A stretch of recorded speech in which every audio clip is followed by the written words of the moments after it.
Here's a fun little math problem for you. A superhero movie opens to $18 million on a Friday.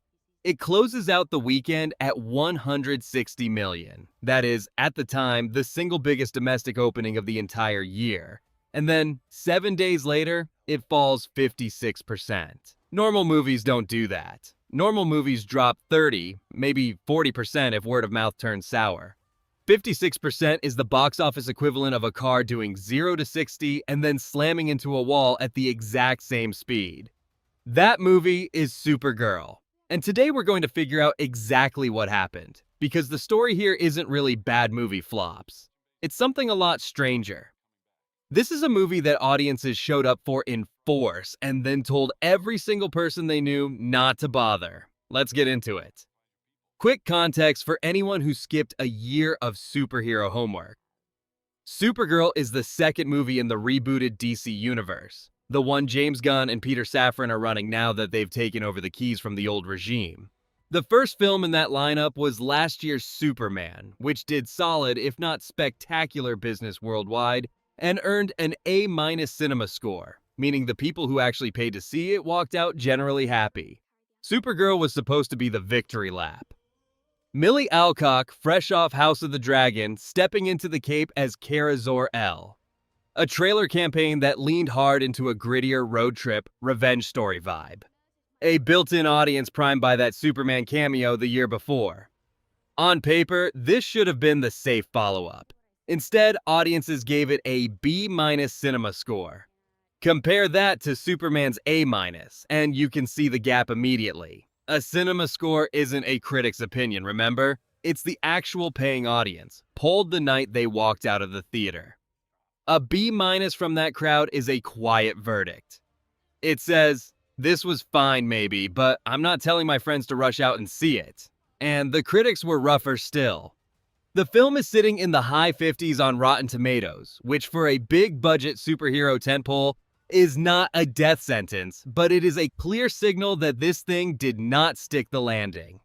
So let's talk about the movie itself, because the plot is where a lot of this starts to make sense. Kara is living somewhere between two identities. She's not fully the responsible cousin of Superman, and she's not fully settled into being her own hero either. She's drifting, a little reckless, more interested in spacebar fights than saving anyone. Then she crosses paths with a young girl whose family has just been murdered by a mercenary, and what starts as Kara reluctantly getting involved turns into a full-blown revenge mission across a handful of planets, eventually looping in a bounty hunter of her own, played by Jason Momoa in a role that is, frankly, having a much better time than the movie around it.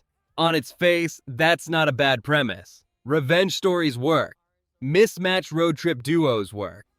The problem is in the execution, and specifically in how the plot keeps solving its own problems. Here's the pattern you'll notice if you watch closely. Characters find exactly the information they need exactly when they need it. The villain has chances to finish people off and simply doesn't, because the story isn't ready for that character to die yet. Convenient strangers show up with convenient knowledge of where the bad guy is hiding. It's not that any single scene is unforgivable on its own. It's that they stack up, one after another, until you start watching the plot mechanics instead of the story. There was actually a widely shared line from a Variety review calling this the worst blockbuster script in recent memory.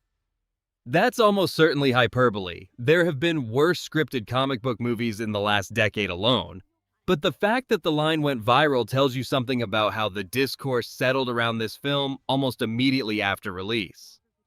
Here's where the story gets interesting though, because there is one element of Supergirl that survived the reviews almost completely intact, and that's Milly Alcock herself. Across outlet after outlet, the pattern repeats. The movie gets criticized. The lead performance gets praised anyway. Critics have described her take on Kara as funny, vulnerable, and surprisingly physical. Someone who makes the character's contradictions, the recklessness and the loneliness sitting side by side, actually land emotionally even when the script around her isn't doing her any favors. One entertainment writer put it in a way that stuck with me. Watching this movie is like watching a plane go down and seeing exactly one person walk away from the wreckage without a scratch. That's a fair image. Alcock isn't just adequate here, she's doing real work, finding beats of humor and heartbreak in a script that doesn't always give her the tools to do it. It's also worth noting the environment she stepped into before the movie even released. Alcock spoke publicly about bracing for backlash ahead of the premiere, pointing out that women taking over major franchise roles tend to face scrutiny simply for existing in the role, regardless of how the performance itself turns out. That context matters when you're separating the actual critical response to her acting from the noise that surrounds any woman leading a big franchise film right now. And by most accounts, once people actually saw the film, the performance argument was settled pretty quickly in her favor. So you end up with this strange split verdict. The lead is one of the better parts of the DCU so far. The film wrapped around her is the part that's dragging the whole thing down. Let's dig into the actual writing problems, because I think this is more interesting than just saying bad script and moving on. The tonal balance is the first issue. This is a movie that wants to be a hangout comedy, a revenge thriller, and an emotional coming-of-age story all at once, and it never quite decides which one is in charge at any given moment. You'll get a scene playing for real stakes, immediately undercut by a joke, which is a very familiar Gunn-era house style at this point. The quip that deflates tension right when it's building. That style worked in Guardians of the Galaxy because those films earned their emotional beats first. Here, it often arrives before the emotional beat has had time to breathe. The second issue is the villain. A revenge story lives or dies on how threatening and how understandable its antagonist is. This one is written mostly as a function of the plot, someone whose menace exists to justify the next action set piece, rather than someone with an actual internal logic driving him. Compare that to the best villains in the genre, the ones who feel like they'd have a whole movie from their own point of view if the camera just turned around. That's missing here, and it flattens the stakes of the entire back half. And the third issue, the one I think actually matters most, is Kara's arc itself.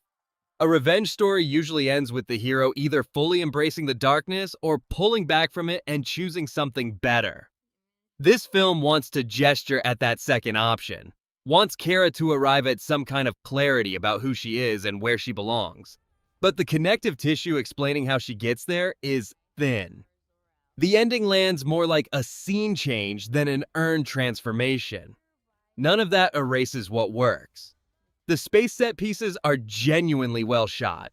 Craig Gillespie brings a kinetic visual style that's more interesting than a lot of recent superhero outputs. And Momoa's bounty hunter is a fun addition even if he's underused. But a superhero movie built around a character's emotional journey needs that journey to actually cohere. And that's the piece missing here. Zoom out for a second because this movie doesn't exist in a vacuum. It's the second entry in a brand new shared universe that James Gunn is staking his reputation on rebuilding from scratch. Superman opened the era with goodwill, solid reviews, a strong audience grade, real commercial success worldwide. Supergirl was the test of whether that goodwill would carry over to a second character audiences know far less intimately. The opening weekend numbers say yes, people showed up out of curiosity and trust in the brand. The historic drop the following weekend says the word of mouth didn't hold, and that's the number that actually matters long term, because opening weekends are about marketing, but the second weekend is about whether people liked what they saw enough to tell someone else. For a studio trying to build a decade-long slate of interconnected films, that's the number that should worry them more than any single review. You can survive one movie underperforming. What you can't survive is a pattern of audiences trusting the brand enough to show up opening weekend and then not trusting it enough to stick around.